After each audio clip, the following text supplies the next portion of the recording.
Today's video is about parenting. The title I chose is simply conscious parenting. Use the word simply because so much has been made of parenting being difficult, the most difficult job someone might have. There's no manual for it. And the truth is, parenting is pretty simple. Most of us parent because we were raised by our parents.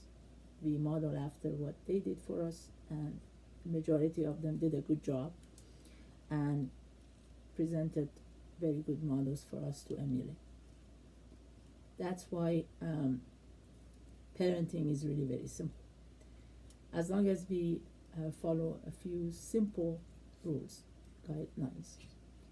And parenting is also conscious, and the reason for that is that we have to be in the present to be parenting. We have to at every moment respect where we are and the journey we are involved in, and respect the place where the child is. So parenting becomes conscious parenting. So the title of Simply Conscious Parenting is appropriate here. My own experience is that the first premise of good parenting is having unconditional love. There are two emotions in the world, and every other emotion falls under the category of these two categories. And these two emotions are love or fear. If we parent with love, we eliminate a lot of fear scenarios. What if this happens, or what if scenarios, which are usually looking at the worst case catastrophes. But we love, we parent with love. We parent with love. And the reason is that if we parent with love, and especially if we make that love unconditional, we relax. We let the child relax and trust. And we eliminate a lot of the fear scenarios that may or may not happen in the future. I believe that most people in our society parent with fear. And the reason is society gives us examples of how things have gone wrong. And we fear those scenarios and we don't want to get there. But the majority of the time, things do go right.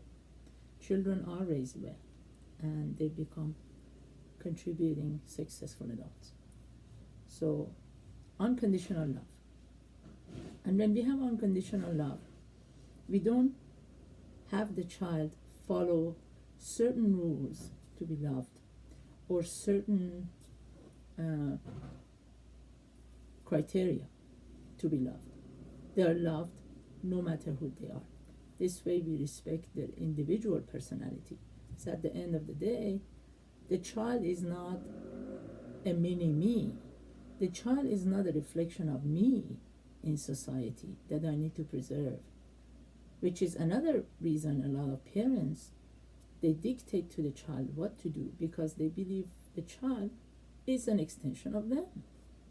The child is an individual, and even at a very young age, the child lets you know that they have their own mind. When they start speaking, most of the things they say is no and why. And the reason for that is that they are building their own individual personality at a very young age. And we respect that. We allow that. Because the child is an individual. So these couple of important factors, simply loving unconditionally and respecting the child as an individual, the two most important things we can do. And as we get to other important guidelines that we have for parenting, we get to a very interesting point, which is, what if the child doesn't do the right thing in our mind? And what do I do then? Well, The truth is, if you are parenting with acceptance and encouragement rather than criticizing, correcting, if you are the kind of parents that's supportive and communicates what their wishes are, majority of the time, a large majority of the time, the child follows that guide, because the child at the end of the day wants to please the parent. That is very important to them. So as long as we make it clear to them what our wishes are, communicate that, we don't need to follow every step of the way. We trust that they will do the right thing. Very rarely you see a child rebelling, going the wrong way, and a lot of times in those situations, mental illness is at play. But we don't want to get into that right now. We are looking at ordinary scenarios where the child is good, the parent is good, and how to keep this success going as the child develops and as the child gets older. Respect the individuality. You also trust that the child will do the right thing, and observe and supervise without criticizing, without correcting, because supervision and support is very different than manipulating, controlling, comparing. These are contrasting emotions. When we supervise and we support and we encourage, they end up doing the right thing the majority of the time. So we get to the point now that the child's older. We want the child to exercise control. We want the child to exercise independence. We want the child to become a functioning member of society. But by this time, the child might be school age, might be going into the society and having other role models and peers influence him. And this is where our parenting role is much more important, because now they come up with questions, they have ideas that are new to them, and they contrast this against their own family. This is where communication is important. The child has to have the courage to come and ask questions, even if the view he has is opposing to yours. You have to keep that communication line open without creating fear, so the child could express what they heard, what they saw, and get your opinion. And at this point, you communicate authentically what your opinion is or what your rules are, and trust that they will follow.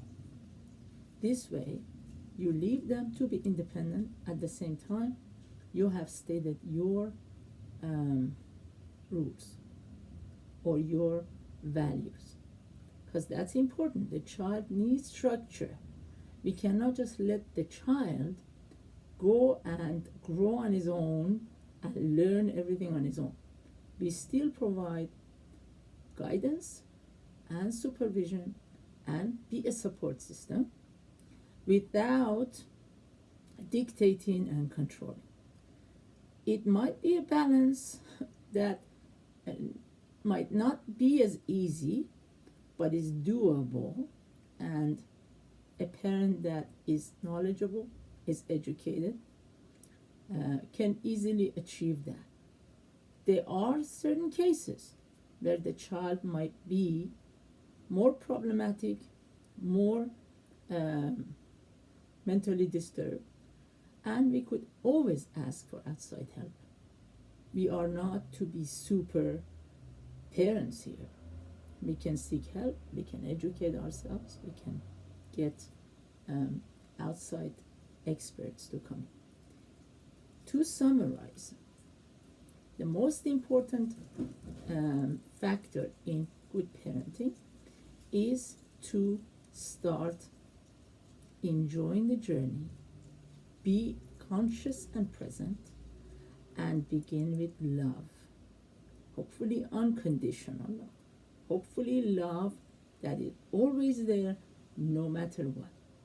And when we start there, we already build trust, we already build communication, we already respect the individual, the child as an individual, because these are all important criteria.